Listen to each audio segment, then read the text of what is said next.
right, hello, and welcome to the pre-departure orientation. This session is focused specifically on logistics. My name is Karen Williams, and I am Drake's Education Abroad Advisor, and today I will be presenting this session. Welcome, I am very excited that you're here. So an overview of what logistical pieces we're going to be covering today include the application, passport information, academics, payment, so how to pay for the program, money matters, so paying for things while abroad, communication, packing, some information on technology and visas. So we're going to do kind of a broad overview of, again, logistics for your upcoming program. Before we get started though, I am going to have just this one slide focused on safety, and this is focused on everyday safety while you're abroad. As a reminder, there is a longer international health and safety video that you are required to watch, but I wanted to do one slide particularly just as, again, kind of a broad overview and quick reminder on how to stay safe while abroad. So, one of the most important things you can do is look confident. And there are some things kind of related to that that can help you stay confident and, staying safe while abroad. So, first off, don't be an easy target. And I will say this is largely related to maybe like pickpocketing or, things kind of like that. But make sure that you don't count money while you're in public. So if you're getting money out of an ATM, for example, maybe go to the ATM with a friend, try to have them kind of, stand to your side or have your back. And then as discreetly as possible, taking that cash and then maybe waiting to count it until you're back, either at your hotel or back at your dorm and your host family's house. So not counting it necessarily, right in front of the ATM. Don't be overly distracted. That's another thing too, that just obviously when you're traveling, it's easy to be enamored with, different sites and things that are going on. But when possible, do try to stay aware of your surroundings. Don't talk too loudly. So if you're hanging out with friends or on the cell phone, just being careful to use maybe a quieter voice than you typically do, as many cultures have kind of a lower public speaking voice than Americans do. And then also, to the best of your ability, trying to dress like a local and essentially just trying to fit in. That will make you less of a target. Uh, Continuing on, and these things are also, I think, kind of related to this first bullet point. So staying aware of your surroundings, especially in crowds. So anytime that you're in a space where people are in, maybe kind of bumping into you and that kind of situation. So this could be public transportation, a marketplace, those kind of settings, making sure that you stay aware of your belongings particularly. So just kind of making sure that you don't have things in your back pocket or things like on your back if you have like a backpack. Those are usually things that you'll want to kind of shift to the front of your body or put into your front pockets when you're in a crowded space. Be very careful with alcohol. A lot of students, when they travel abroad, they might be of legal drinking age for the first time in their life. And so being very careful, trying to, if you decide to drink, trying to be, just really mindful of that, like, okay, this is maybe a new situation for you. And so being very careful with the alcohol that you consume. And again, like if you're going out, making sure that you stick with other people, which we'll cover in just a moment. Generally speaking, the kind of crime that we typically see in our office that students experience while abroad, it's usually pickpocketing or just kind of generic tourist scams. So being, again, just really careful with your belongings is going to be really important. So tied to that, this last bullet point in under looking confident, carrying your valuables in secure areas. So if you do happen to have, a jacket on, maybe utilizing the inside pockets in your jacket. If you have a money belt, either that's kind of like a necklace or like a waistband, keep your most important documents and hopefully maybe like your payment methods inside the money belt. If you have a tendency to put things in your back pockets, I would definitely recommend then utilizing your front pockets if that's the only solution that you have in terms of where to put things. Your front pockets are more difficult to pickpocket than your back pockets. So all those kind of things, just making sure you keep aware of your belongings and trying to keep them secure. Now, when you're going out with friends on your program, do employ the buddy system. So, just like here in Des Moines, we do recommend that if you're going out, especially at night, go out with at least one other person. Going out with one other person reduces your risk of assault by about 95%. And if you go out in a group of three or more, your risk of being assaulted is reduced by, I think, a little over 97%.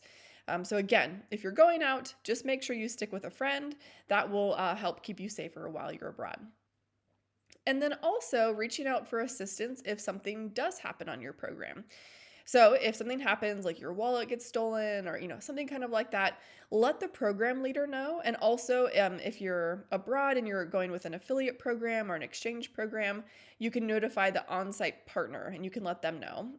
Both, either way, whether it's a program leader or an on-site partner, they're going to know the proper protocol that you need to take if you need to file a police form or that kind of stuff. We want to make sure that we do what we can to help support you.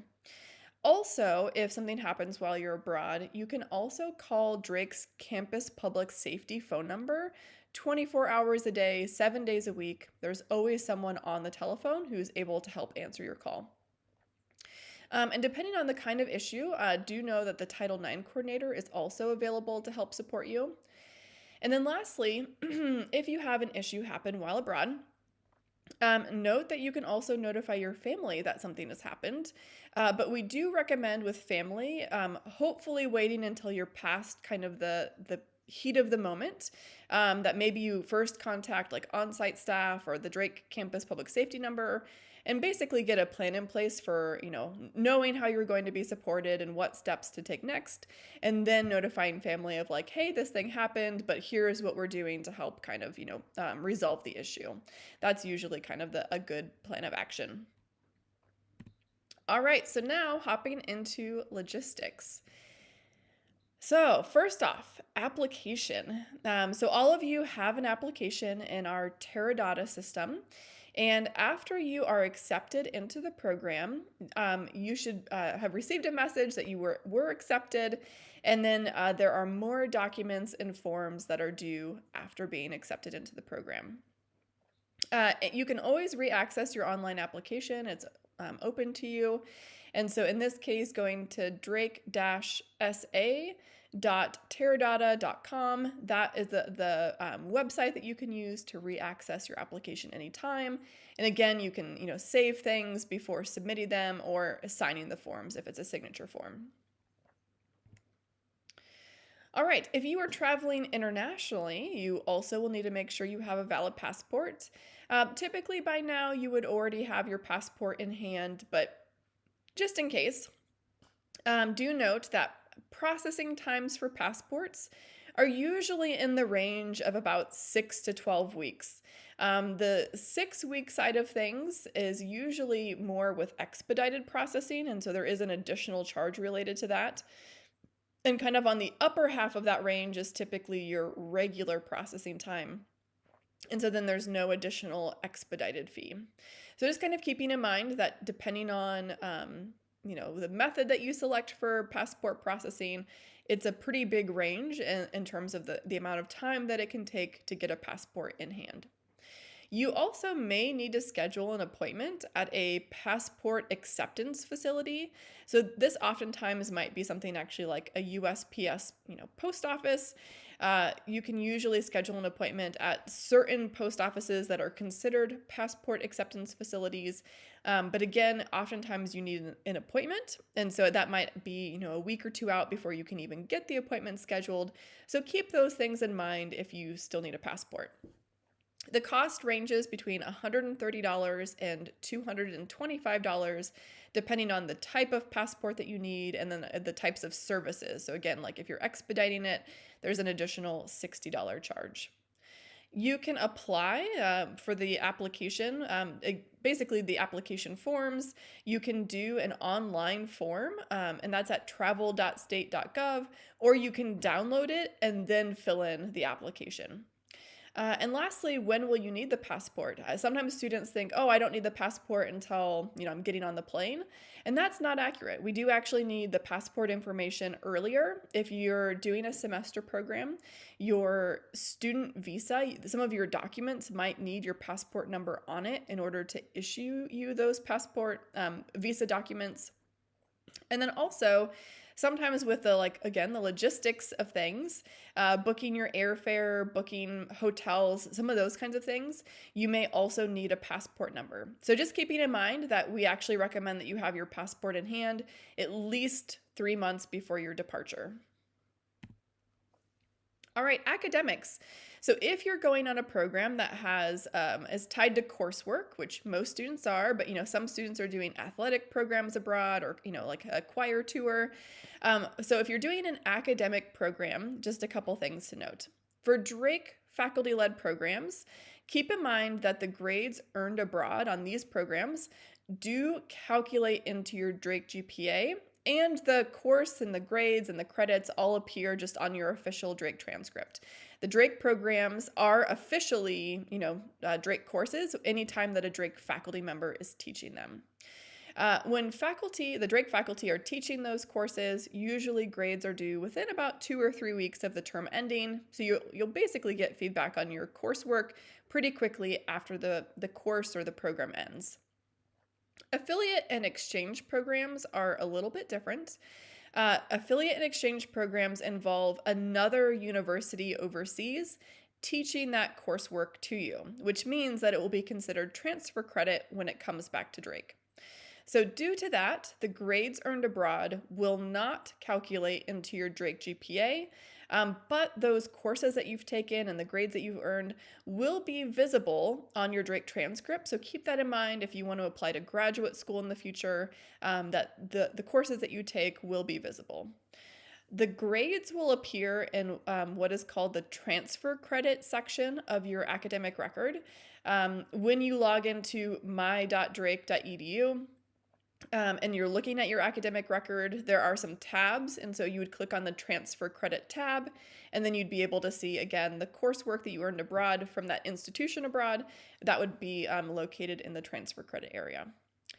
The transcript from abroad typically arrives at Drake 2 to 3 months after your program ends.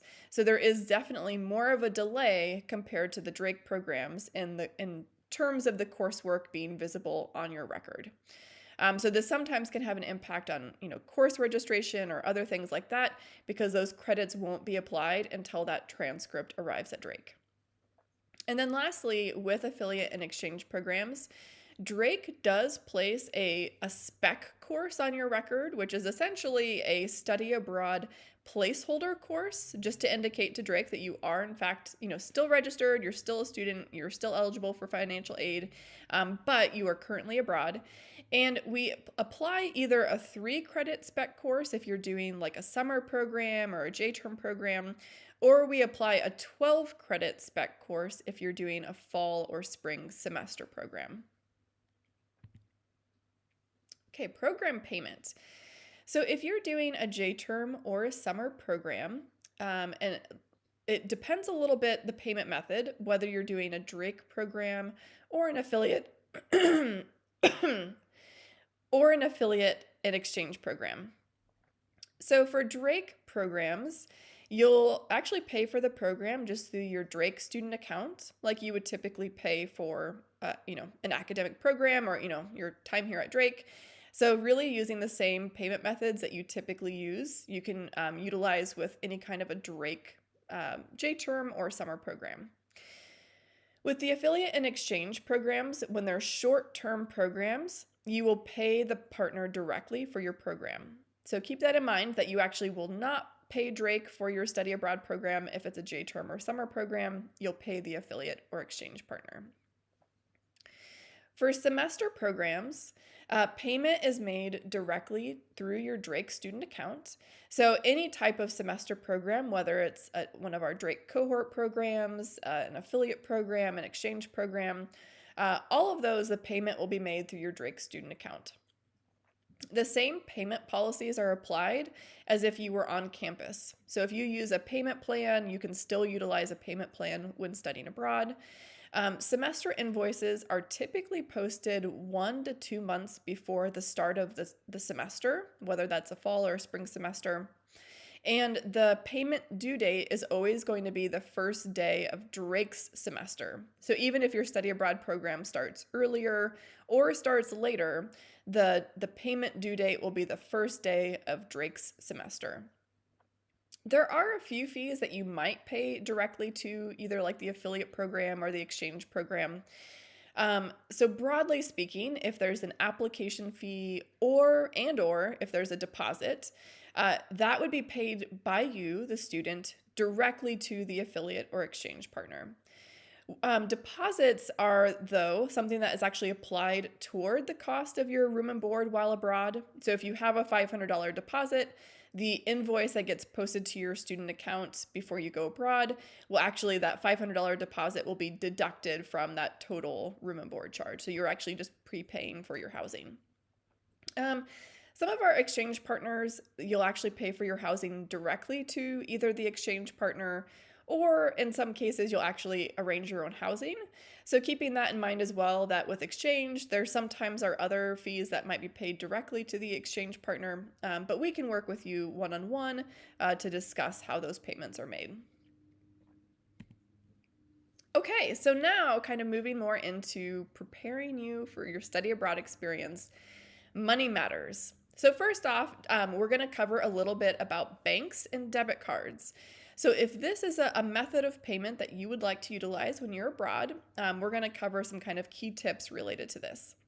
So first off, letting your bank know when and where you'll be traveling is really important. We don't want your card to get frozen. And so I've actually had this happen one time previously when I was traveling. I was flying through Atlanta on the way to Europe, and when I was in Atlanta, I think I maybe purchased dinner, and then by the time I arrived in my location abroad, my card was actually already frozen, which of course is a huge hassle.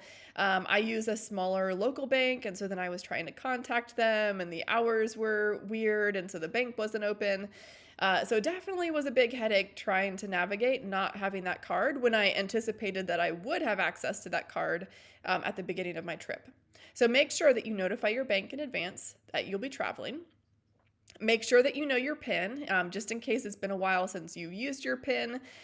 Make sure that you double check it. Try going to an ATM. Make sure that you know what it is.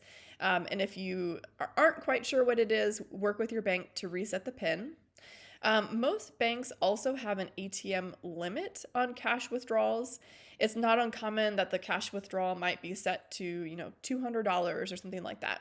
So if while you're abroad, you're thinking, okay, one day I might want to take out, like $300 of, in US currency, maybe the first day of my trip. You'll want to work with your bank to raise those ATM limits to make sure that you can take out essentially the maximum amount of cash that you might want to while abroad. And keeping in mind that a lot of ATMs while abroad, they'll charge you a, kind of per transaction withdrawal fee. So, it's not uncommon to have maybe like a $3, $5 type fee that every time you take out money, you'll be charged that amount. So in that sense, you do want to kind of plan carefully how much money you would like to take out of the ATM each time, because ideally you're not taking out, like $20 each time, because, then if you're taking out money, every day, you're then getting charged that, $5 fee every day. So we want to make sure that we're trying to minimize any charges that you might have. So doing the best that you can to try to carefully and thoughtfully minimize any expenses that are not necessarily required. Now, we also recommend keeping one form of payment in a different and safe place. So if you're taking maybe you're taking a debit card, but you're also taking, maybe either cash or a credit card, keeping in mind that you might actually want to set the debit card aside. And that could be, if you're using a money belt, having the debit card as kind of your backup form of payment in your money belt, or maybe your debit card, you leave it kind of like hidden in your luggage in your hotel room, or again, like in your dorm or host family's house, so that if just in case something happens to your wallet, again, you have one other way to pay for things. So, moving on, so with credit cards, keep in mind that Visa and MasterCard are widely accepted internationally. So these are really the two types of credit cards that you would want to have if you would like to have a credit card while abroad. American Express and Discover cards are not widely accepted. So both of these, you may find that a lot of vendors internationally will not accept them. So you might want to do some research either on the location that you're going to abroad, or maybe doing some research on potentially getting a Visa or a MasterCard for your program. Some credit cards also have international charges. This oftentimes is maybe just like a percentage fee. So maybe they charge, like 1.5% or 2 or 3%. But if you think about that, then every charge that you're making with that credit card, they're tacking on an additional percentage fee that they're, charging you just simply to make those purchases abroad. So you might want to read kind of the fine print on your credit card, verify that the card's policies are what you want them to be. And again, if for some reason it's just not the right credit card for an international program, you'll want to leave enough time that you can order a new card and get that before you depart. I think a lot of credit cards, typically if you order one or if you're working with your credit card company to get one specifically for international travel, I think it's not uncommon that you could have it within about 2 weeks. And then lastly, just some general money tips. So again, we do recommend taking multiple forms of payment.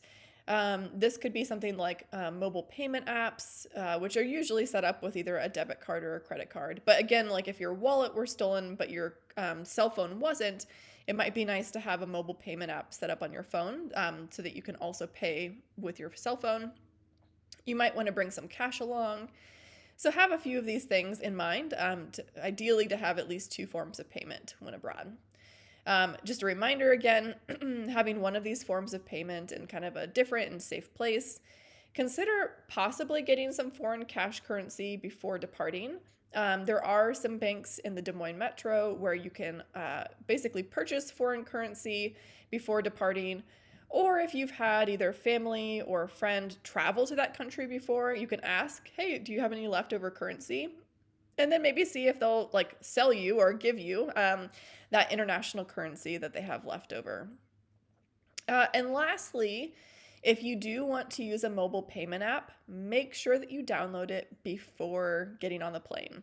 A lot of mobile payment apps have, different security features, and they're, texting you and just some of the things that you have to do to get them set up. It doesn't always work well once you're internationally. Especially if you're connecting, to a different network, essentially. Sometimes just the messages don't come through, and so then you can't verify that you are who you say you are. But also some mobile payment apps are only, essentially kind of approved by the United States. And what that means is, Venmo, for example, I have another example. When I did a Fulbright experience a couple years ago in Belgium, I got a new cell phone shortly before I departed for my program. And so I thought, well, I'll get some of these apps set up after I arrive in Belgium.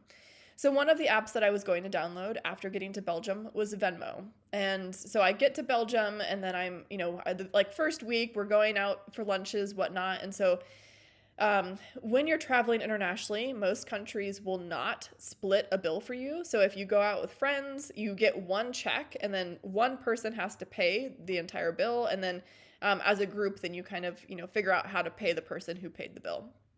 So I was thinking, okay, I'm going to download Venmo so that I can, pay my friends who have paid for the bill. And I'm, searching for Venmo, and I'm like, it's not, why isn't it listed, as an app that I can download? So strange. I Google it, and Venmo is not approved by the EU as a financial app. So if you already have it on your phone, it works on your phone, but it's not available for download. So I've learned that actually quite a few different apps are not available for US citizens while they're abroad. So make sure you download those apps before you depart. Okay, communication. So, just some general communication tips. One, setting expectations with friends and family before departing. Um, so, in this situation, this has more to do with, especially at the beginning of your program, you're going to be really busy. So, it's really important that you just kind of give your, people that you text with or call every day, giving them a heads up that, like, hey, the first few days we're going to have, orientation, we're going to be traveling around, it's going to be, it's going to be super busy. I'll do my best, to send you a text to say that like I've arrived and that I'm safe, but just so you know, like I won't be as available as I typically am. So just kind of setting that expectation that like, hey, I'm going to be really busy, but I still care about you, so please don't feel like I'm ignoring you or giving you the cold shoulder. Just it's going to be really busy. Also, discussing preferred methods of communication. Um, Sometimes, I would say, sometimes, especially if there are, emergency situations, uh, I would say particularly, family members might be more likely to try to call you. I feel like that historically has been, pretty common. Like, okay, there's an emergency. I'm going to try to reach this person the fastest way that I can. And a phone call is oftentimes kind of the way that we go about doing that.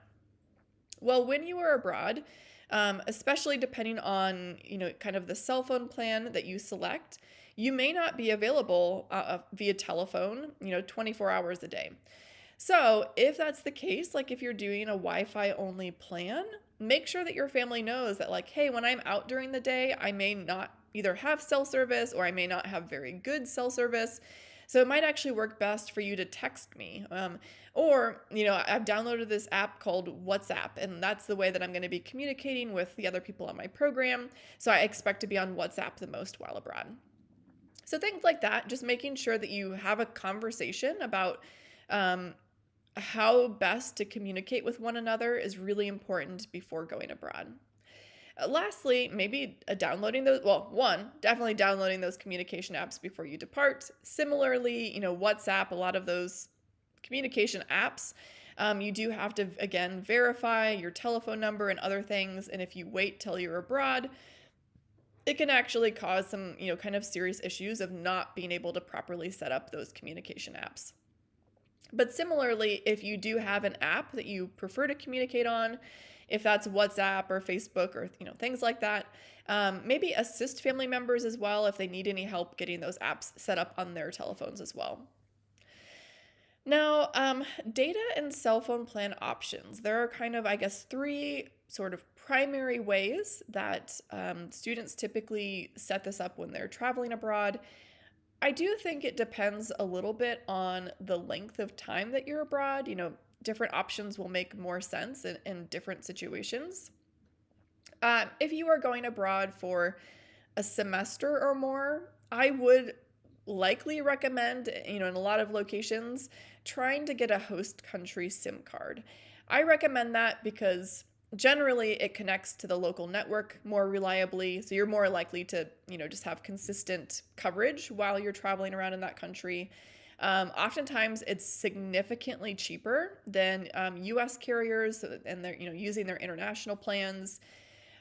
Maybe some downsides is that when you have the international SIM card in, you, especially if you're taking your US SIM card out, you won't be getting messages anymore on that US telephone number. So when I was abroad and when I used a host country SIM card, usually like, I don't know, twice a week, I would pop in my US SIM card just to see if I had text messages or other things. But I also notified my family like, hey, this year that I'm abroad, I'm going to be using this telephone number, and it wasn't an issue at all for them just to like text or call that number instead. If you're going abroad for like a J term or a summer program, you might want to try using an international phone plan with your current US carrier. I guess I would say the main caveat there is that some US carriers charge quite a bit of money for international phone plans. So if you're going abroad for 2 or 3 weeks, particularly, and if your carrier is charging you, $10 a day plus data, other data charges or calling charges, you might end up with like, a $300+ bill unexpectedly. So be careful, read the fine print if you're going to use an international phone plan with your US carrier, just making sure you understand all of the charges. The third option is to do Wi-Fi only. This is great in the sense that it's free, but not so great in the sense that if you need to make a phone call or if you need to download data, like maybe you need to use Google Maps or something like that, if you really only have Wi-Fi only and you're out and about and you need to use your phone, you may find that you can't use your phone. So that's obviously not ideal because it makes it a higher risk process for you. Sometimes you can find kind of like a sweet spot in between option 2 and option 3. So sometimes when I travel, I'll, essentially set up the international phone plan on my phone so that I can, use international data or make calls abroad. But I'll put my phone on airplane mode, but turn the Wi-Fi on. And so then I'm able to use Wi-Fi when I'm in, the hotel or the housing, when I'm at museums, when I'm in restaurants. But then if I'm out and I don't have access to Wi-Fi, I know that like, okay, if I have an emergency, I can turn the airplane mode off and then I can download data or make a phone call.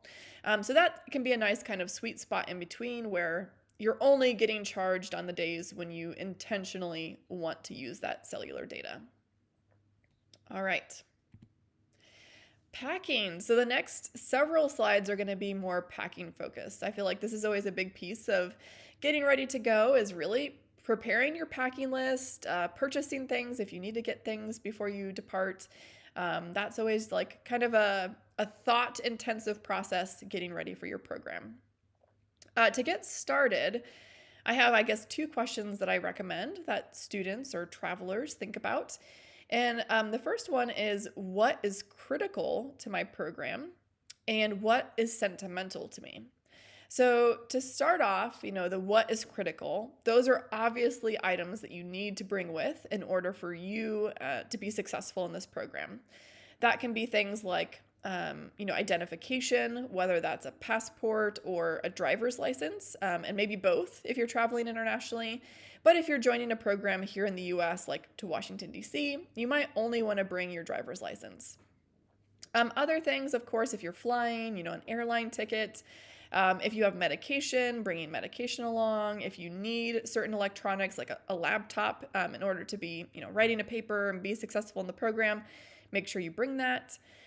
So again, think through like, what do I have to have in order to be successful and to enjoy this program?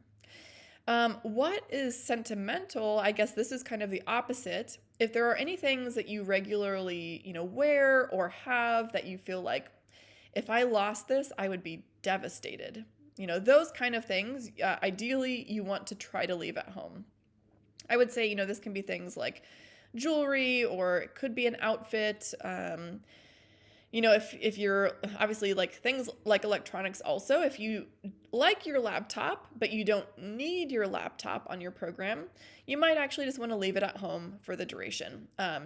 So again, just depending, but you can always talk to your program leaders or the program itself if you're using like an affiliate program, and have a better understanding of, if they have recommendations like for this particular program, you need these things, you'll want to make sure you have those things. Before you depart, you also will want to check luggage allowances with the airline that you're flying with, and know if there are going to be any checked luggage fees for your flight. So sometimes international flights will include checked luggage for free, and some airlines don't include checked luggage for free. So just verifying that, because you don't want to show up at the airport and be, surprised by, a $50 charge. That's no fun. With carry-on luggage, keep in mind that you need to keep the critical things with you at all times. So another way of saying that is, don't put any critical items like your passport, cash, your electronics, don't put those in your checked baggage. So make sure that you keep those things either, again, like if you have a backpack or a purse or, a carry-on bag, you want to keep those critical things in those, in those things, not in a checked luggage. Packing light. I feel like this is always one of the trickier things with packing. It's sometimes hard to know, like, okay, what am I actually going to need on my program? it's not always easy, and I feel like it's always easier to bring a few extra things, or it feels that way, than to leave some things behind. But keep in mind that you will be responsible for carrying your luggage while on your program.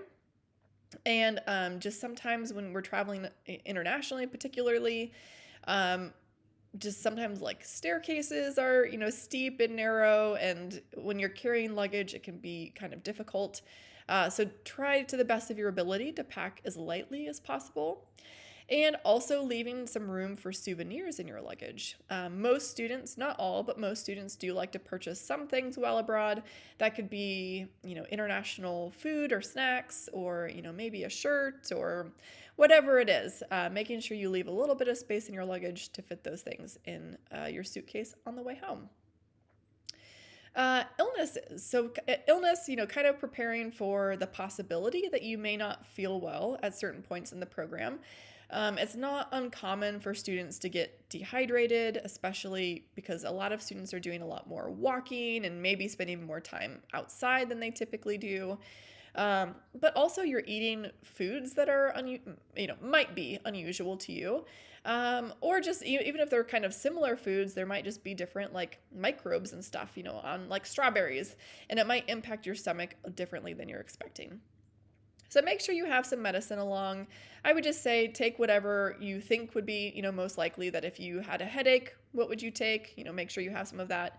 If you have a stomach ache, what would you take? Have some of that. So just some of those common things, make sure you have some medicine with you. That will, of course, like in the moment, if you're not feeling well, I think it'll be nice that you can just go into your suitcase and take whatever you need.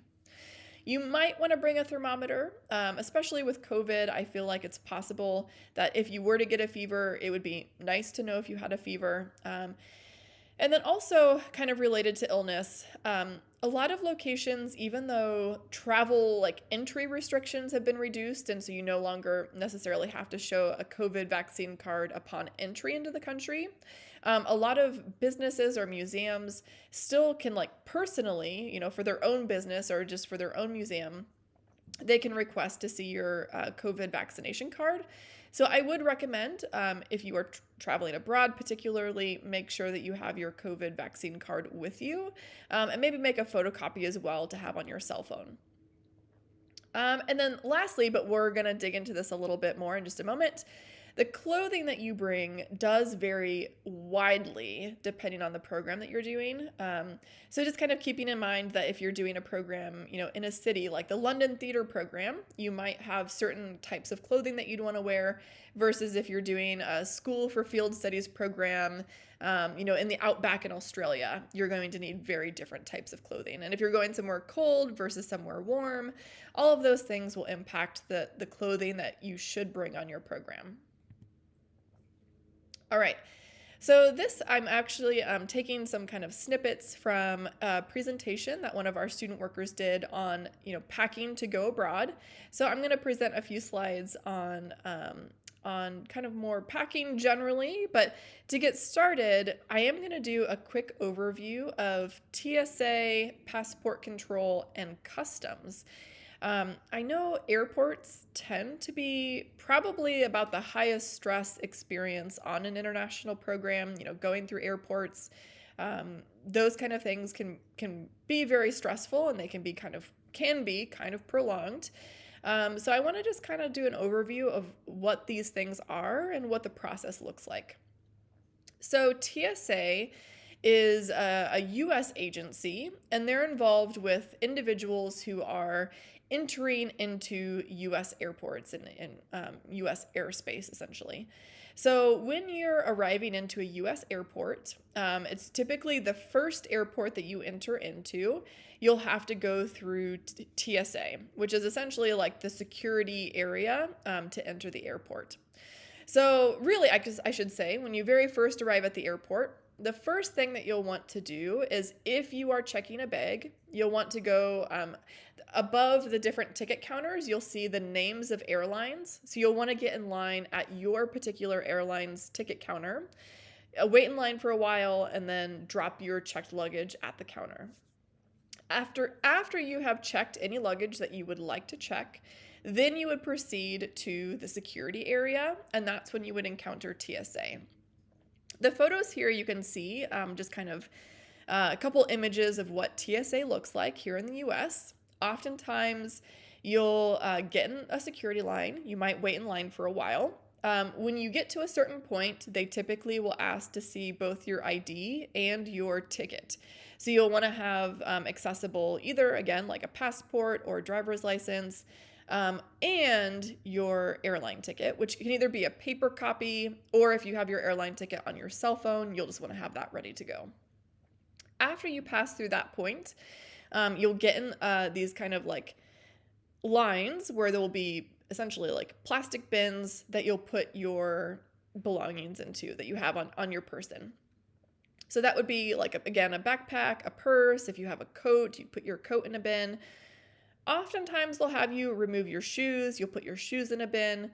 You'll want to make sure that your pockets are empty, especially of like change, that kind of stuff. Your cell phone, you'll have to pull your cell phone out. If you have a watch on, they may ask you to remove your watch. If you have like things in your hair, like bobby pins or things like that, they'll have you also likely maybe put that in the bin. You'll push your belongings through, and you do need to wait with your belongings until you have pushed them onto the X-ray belt. Once they're on the X-ray belt, then you can proceed through essentially kind of like a scan. We can see here that we have this like ProVision ATD. Most airports have this style machine now where you will stand in the machine just momentarily. There's actually little footprints on the floor, so you just stand on the footprints and they'll have you put your hands up. You can see in the image here that you kind of just raise them up and you form sort of like an X or a Y shape. And takes a moment, and then usually they'll say, okay, come out of the machine. The next person enters. There's a little screen that oftentimes will just say, okay, and then you're ready to move forward and then grab your luggage that has come through the other side of the X-ray machine. You can also opt out though if you would like to have like a pat down, have essentially like an agent, a TSA agent pat you down. If you're not comfortable going through one of these machines, you can just tell an agent like, I would like to opt out of this machine, and you can go around it and you'll have a pat down instead. Now, when you go to pick up your luggage after the TSA, goes through that X-ray belt and the TSA has checked it, initially, well, hopefully your luggage just goes through and it's all there waiting for you. And in that case, you just pick it up and, go, like oftentimes there are benches and you can go put your shoes back on and kind of, reassemble essentially. But if your luggage has anything prohibited in it, like maybe you have over 3 ounces of liquid, or, you have something sharp in your bag, like a pair of scissors, typically they will pull that piece of luggage aside, and then they'll have to inspect that luggage before they can hand it back to you. Oftentimes it is things like water bottles, a full-sized tube of toothpaste, which is too big, just things like that. And so normally they'll open up your luggage, they'll identify the item that was on the screen. They'll find, okay, here's the thing that has, too much liquid, or here's the pair of scissors, things like that.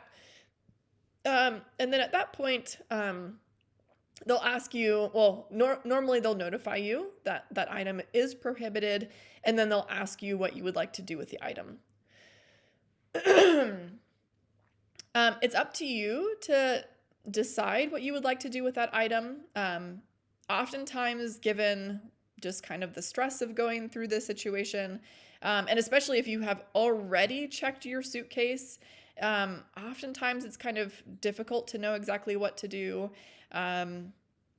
So I know in some cases you can like essentially check another bag. So you could, if you really want to keep the item because it's like a really nice, hair product, you could decide to go all the way back to the beginning and check your carry-on bag at the front desk and, then have your, shampoo or whatever it is in there and, pay to check another bag and then go back through the TSA security area again.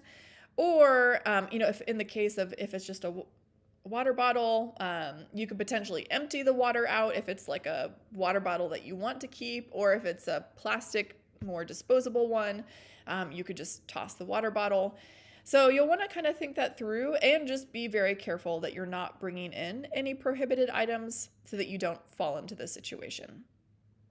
Now, once you then officially, if that happens to you, you'll get your luggage back and then you'll officially be able to proceed into the airport. I recommend going, immediately identifying where is your gate for your the flight that you'll be taking, going to the gate, kind of checking notifications, making sure everything looks to be, on time and that there aren't issues. If your flight is leaving in an hour or less, you'll definitely just want to stay at the gate. I would not recommend going to get food or getting other things unless absolutely necessary. But let's say you're flying through the Des Moines airport and you arrived 3 hours early and, now you've gone through TSA and it's like 2.5 hours till your flight departs. Yeah, feel free to go grab some food or, grab some coffee, that kind of thing. But again, I would recommend being at your gate 1 hour before departure. And if it is your international flight, so let's say now you've flown from Des Moines to a bigger city and you're going to get on an international flight, the international flights do start boarding 1 hour before departure instead of 30 minutes before departure. So if you're boarding for your international flight, you'll want to be at that gate 1.5 hours before departure. Because again, if you're hearing notifications or things like that, you want to be there so that you know what's going on. Now, after you take the international flight to the country that you're traveling to, you will go through both passport control and customs. So when you're on your flight traveling to that location abroad, the airline attendants will go through the airplane and they will hand out custom cards. So you'll actually fill out a card with things related to what you are bringing into the country. And we'll talk more about that in just a moment. But I want you to know that you'll want to fill that card in while you're on the flight. It will make things go more smoothly if you're just getting it done before you're up and walking around in the airport. Now, after you get off the plane, initially, pretty much all of the international flights, typically at airports abroad, all of the inbound international flights will connect to one sort of, long kind of jet bridge or hallway. And so you'll have all of the international flights arriving essentially kind of at the same time or, throughout, kind of staggered. And so lots of people will be coming in from international places all around the world. Usually in this kind of inbound international hallway, there will be several restrooms. And if you need to go at all, I would recommend going before you get in the passport control line, just because oftentimes this is a line that has a longer wait. When you are heading up to the passport control hall, or usually it's a large room, there oftentimes are at least two different lines. There is usually a line for citizens of that country and then another line for non-citizens. So if you are, assuming you are a non-citizen of that country that you're traveling to, you'll want to get in the non-citizen line. It's not uncommon that this line might take 2 hours for you to go through to have your passport checked. So you'll just want to make sure again that you're ready to be in line for a longer duration. Passport control is really the immigration process. And so it's just focused on you as a person, the people who are entering that country. The passport control is just verifying that the people entering are who they say they are, that they're arriving, with the purpose that they say that they're arriving for. So sometimes when you eventually get up to the passport kiosk, sometimes they'll just look at your passport, look at your face, and then, maybe flip through and find a blank page, and they'll stamp the page, with a stamp that says okay, you've arrived into, X country, and they'll give you your passport back. And that's it. Sometimes it's very easy and you just have your passport stamped essentially and go on through. It's not uncommon though that they'll ask you a few questions. They might say, please state your full name. And so you'll just want to be prepared to say your name. They might ask you what are the travel dates that you'll be in, X country. So you'll want to know, of course, I'm arriving today and I'm departing on, this date. So you'll want to be prepared with that information. They might also ask you, what is the purpose of your travel? And so depending on your program, most programs are going to be educational. So you might want to say like, oh yeah, I'm enrolled at X university, in this city, and I'm going to be here for, either the summer or the semester. And just kind of giving them a heads up that that's the purpose of your travels. And I mean, oftentimes that's about the extent of it. They just kind of, again, are trying to verify that you are who you say you are, that you're entering with the purpose that that you have essentially maybe the right type of visa. If you're, depending on like the purpose of your travel, of course, if you're doing a short-term program, usually you're just entering as a tourist. But if you're staying for a semester, they might then verify that you have the correct student visa that you need for your program.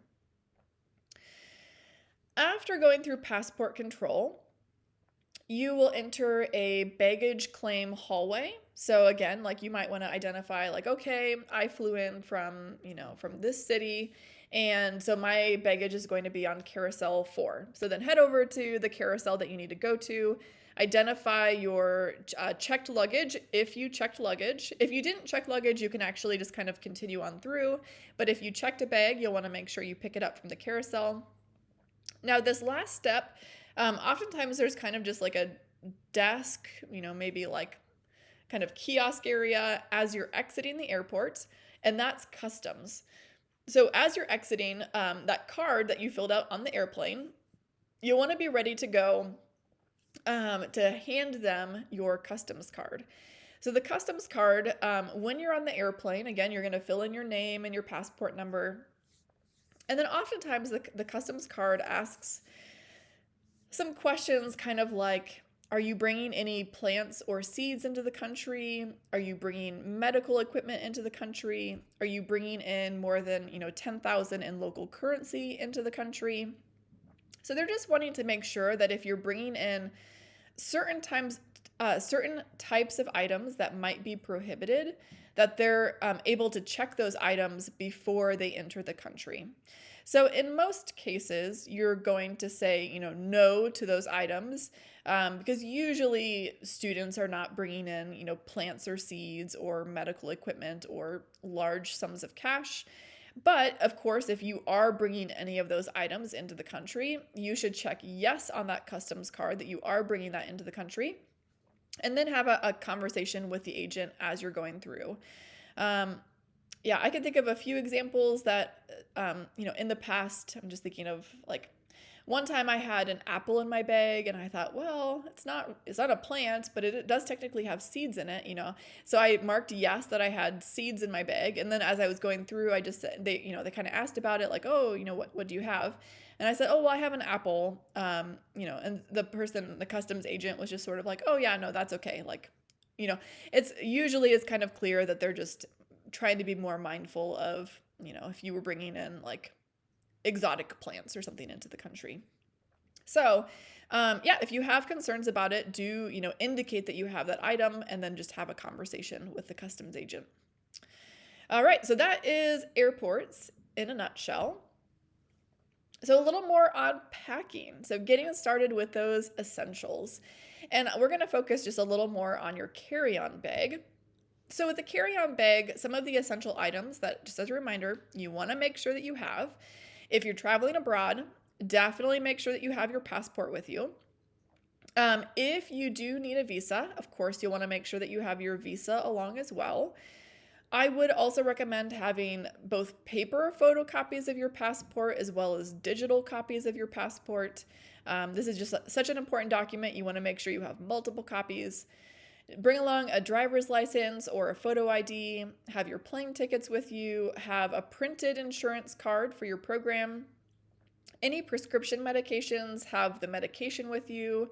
Ideally, you would also have a doctor's note or like a written prescription from your doctor, just in case something happens to those medications. We want you to be able to refill those while abroad. Your payment methods, your electronics, portable chargers, power adapters, converters, your headphones if you have headphones. An emergency outfit, so just in case your checked bag goes missing, we want to make sure that you have at least one other outfit in your suitcase, or even if your luggage doesn't go missing, if there's just a delay and you get stuck, an extra day in airports, you'll want to be able to change clothing. You might want to have some travel-sized toiletries. I would say things like a toothbrush and, a little thing of toothpaste can just make you feel so much better after traveling, especially again if you're traveling for more than 24 hours, which sometimes happens in an unanticipated fashion. You'll just want to be able to freshen up and feel good. Things like hand sanitizer, face masks, antibacterial wipes. I know I've read a report before that was on tray tables in airplanes that essentially they don't get cleaned very often and they can be quite germy and just things that you're touching on the airplane. You'll want to just be able to feel again kind of clean and fresh when you're traveling. And then lastly, something like a water bottle, so maybe an empty reusable one that you can use on your program, some snacks for the airplane because airplane food is not always the best, and so you might want to have just some of your favorite snacks along with you. These are essential things that I think most individuals should have with them when they're getting on the plane. What about clothing? So this one again is a little bit trickier, but just some important principles related to packing for clothing. It is best to try to pack with layers. And so ideally maybe a few lighter layers that you can kind of stack on one another. A lot of programs, it might be cool in the morning or cold in the morning, and then by midday it might be more comfortable. And especially if you're out and about for the day, you're not always going to be able to, pop back over to your room and switch clothing if you need to. So you'll want to have some layers so that you can start off feeling comfortable, but then also be able to remove some layers if you start getting warm. So yes, layers I would definitely say are key. Simple clothing. This has more to do with if you are really on almost any type of program, if you're going to rewear some outfits, you'll want to have things that are just a little bit more like solid colors or kind of simple patterns. Ideally, you wouldn't really have things that have logos on them or, words necessarily in English on them, just because you might stand out more as a tourist. Or if you're on a semester program and you have a really wild patterned shirt, people are going to then on your program will notice every time that you wear it because it will be, very, stand out a lot. Knowing the local culture is also important and just kind of knowing what makes sense in the location that you're going to. Definitely some locations are much more pattern focused versus simple, just solid colored clothing. So in some locations, it might actually make more sense to have, very boldly patterned clothing. So keep that in mind, that local culture definitely has an impact on what is best to pack.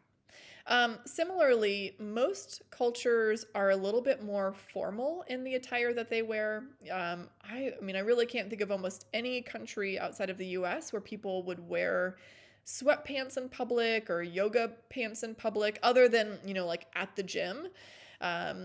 So just keeping in mind that generally speaking, most cultures are a little bit more formal in what they wear. Know your access to laundry. Some short-term programs really don't have access to laundry at all. So if you're doing a short-term program, but you're not going to have access to laundry on your short-term program, you probably will want to bring enough clothing for the duration of that program. So for example, if you're doing a 10-day program, and you don't have access to laundry, you'll probably want to bring, 10 pairs of underwear, that kind of thing. And then understanding the climate. So again, the location that you go to, the weather is going to have a big impact on your overall comfort level because you'll probably be outside quite a bit. Just be prepared. Try to do research on what the weather will be like, particularly if it's, kind of cold or damp or rainy. You'll want to have the right gear to help stay dry and to help stay warm. I've heard from quite a few students who did J-term programs that they just didn't feel like they had a coat that was right for the program. So I've heard from some students that bring a winter coat, but that it's, soaks in rain when it gets wet. And so then they were, in England and they were cold and, damp the whole time. Or, maybe they went to a location that was a little bit more temperate in the wintertime and they brought, their Iowa Midwest heavy duty winter coat. And then it was like 50 degrees every day and they just were like too hot the whole time. So know the climate and try to adjust the best that you can to have the right clothing for the experience. Okay, technology. So, what electronics to bring? So, the number one thing I would say every single student, I would always recommend have a cell phone. No matter what, I think you should have a phone with you. Really, every other type of electronic item, I would just say it depends. It depends on the program.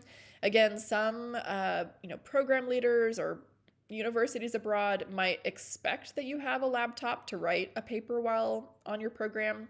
But others, you might have especially if it's a short-term program, you might have a program leader that prefers that you write in a paper journal. So just make sure you check with the program. They'll give you some instructions on what they would like you to bring for technology.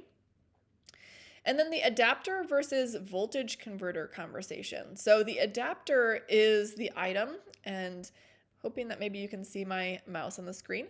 It's just the shape of the prongs that go into the outlet. So the adapter changes the shape of essentially like the plug for you. That on one end, it will have the type of plug of that country that you're traveling in. And then on the other side, you'll be able to plug in your US device into the adapter. The voltage converter is a little bit different because that's the part that actually does the voltage converting for you, because not all countries abroad use the same amount of voltage.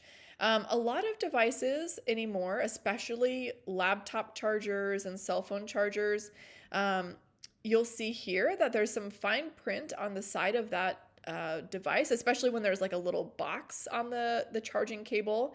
And you'll be able to see that the input is between 100 and 240 volts, meaning that essentially it can do the full like width or span of voltage in the world, which is really nice because it means that really anywhere that you travel to, you can use that device and charge the device, and the voltage won't, whether it's higher or lower than it is here in the US, it won't impact your device.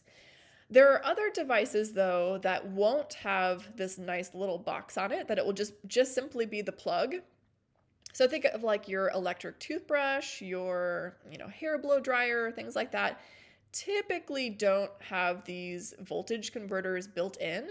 And so you'll just want to make sure that if you're bringing a device like that and it doesn't have the voltage converter built in, you will need to make sure that you have a voltage converter. Some of the adapters anymore actually have voltage converters built into them. So you can get kind of a device that's like a 2-in-1. But if you get just like a standard adapter that doesn't do the voltage converting, and you're bringing, again, like a hair blow dryer or electric toothbrush, you will also need to bring a voltage converter. Okay, travel apps.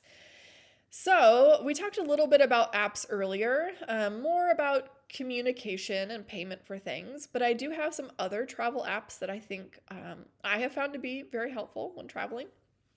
So the first one is PackPoint.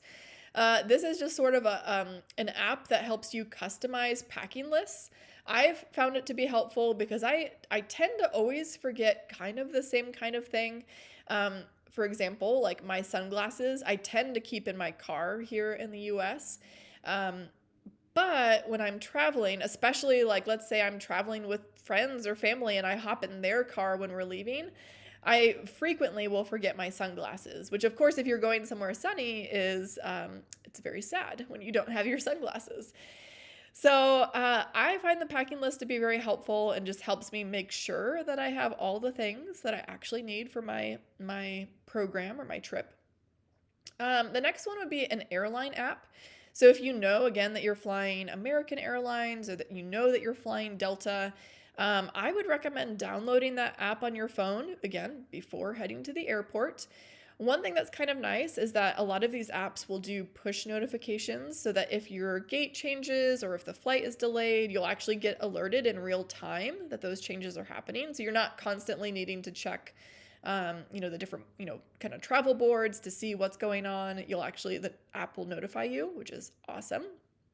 Um, if you are traveling just kind of yourself individually and not as part of a group, the ticket will also download very easily, or you're like, be part of your, be a part of the app. Like the app will know who you are and it will be able to tie your ticket to the app.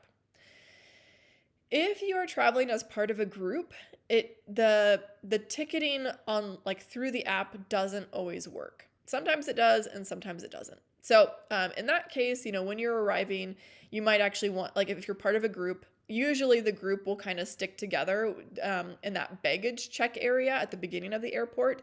And oftentimes the agent at that point will issue everyone a paper ticket, like as a group. But again, if you're traveling as an individual, airline app is key.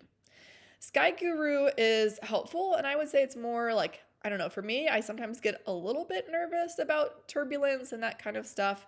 And so I like SkyGuru because it gives you kind of a heads up of like, okay, there's going to be some bad weather in this area. And so, just be prepared for some turbulence. And I feel like for me, that helps me prepare and feel a little more comfortable on the flight.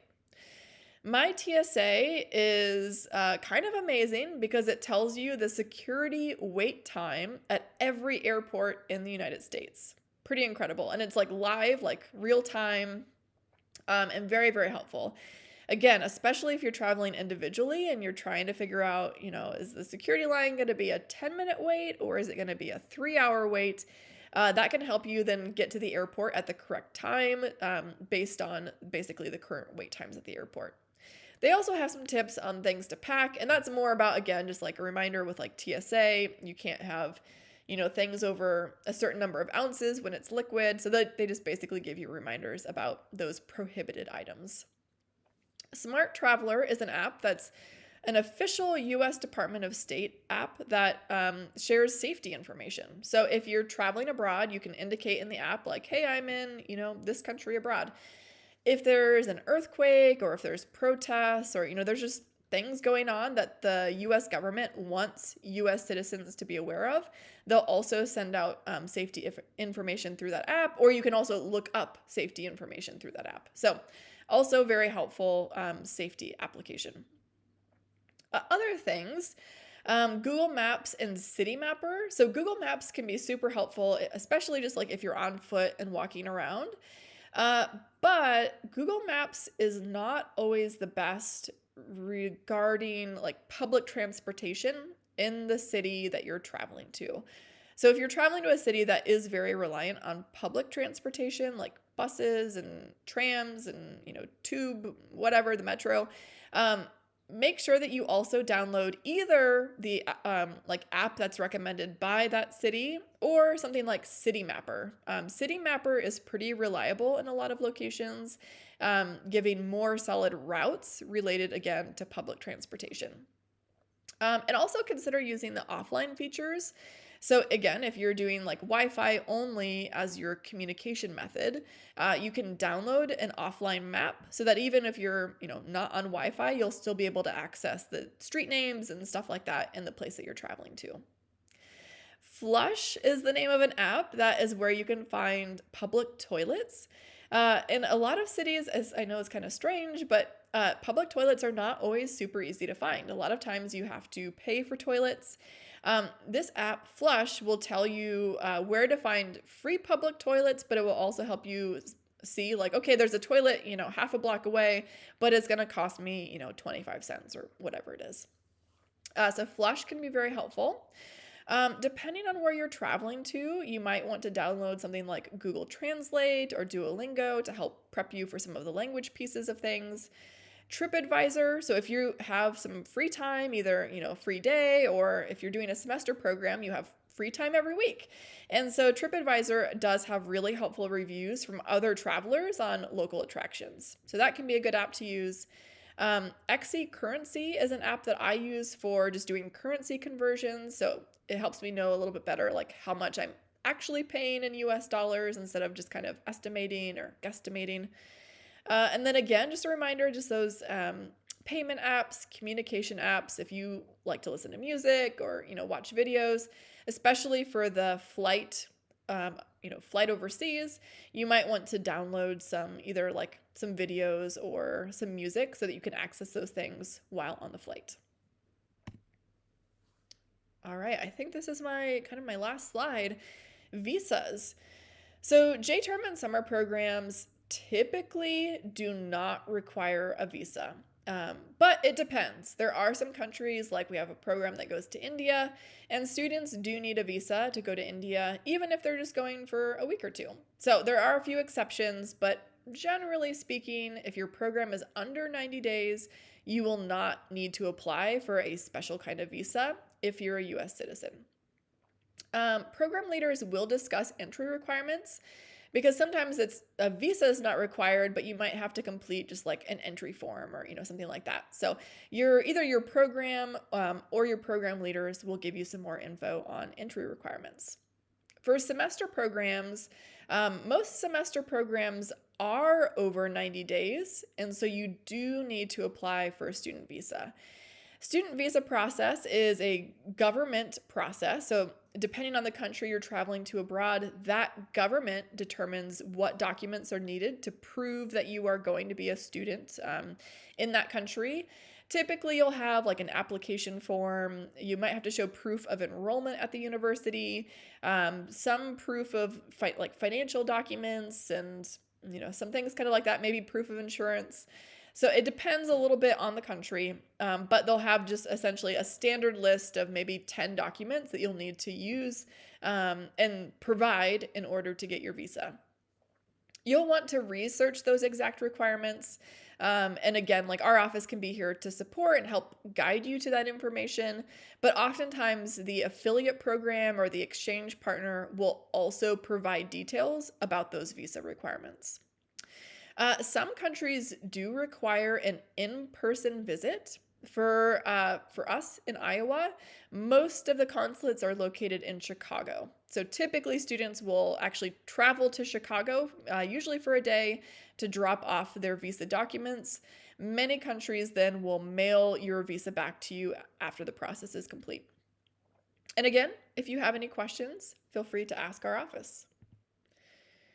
And just broadly, I know we just covered a lot of information, but if you have any questions about specifics related to your program and logistics or other things that you need to prepare for your program, know that we're available. You can always email us at studyabroad@drake.edu.